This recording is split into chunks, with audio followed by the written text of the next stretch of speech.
Okay, Assalamualaikum korang. Hari ni aku nak review satu produk seluar lah. So, aku tengah buka seluar ni nanti. Kita review lah seluar Pajang hitam. Hari ni baru sampai.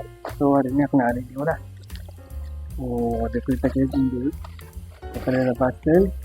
Dalam dia dia prepare macam ni lah. Kedai dia. Duduk ada packing lagi tu. So lah, not bad lah. Kalau saya pilih warna hitam ni lah. Size 34. 34 nampak. 34. So, jenis warna hitam yang saya beli ni lah. 34. Aku nak cuba pakai tadi. Nak pakai seluar ni. Tapi bila aku pasang balik, oh, dia punya kawasan tempat nak masukkan bukang tu kan. Nak masukkan bukang ni, nak potong dulu. Kiranya dia just bagi macam ni je lah. Just kita nak kena potong sikit-sikit lah. Okay, ni rupa selepas aku pakai lah yang guna. So far best lah, selesa untuk guna harian lah. Tapi untuk material sendiri, cotton lah macam biasa. Pattern dia plain. Jenis button fit dia straight. Tapi style dia petik lah kan. Ini dia punya rupa bentuk dia lah. Okay je lah.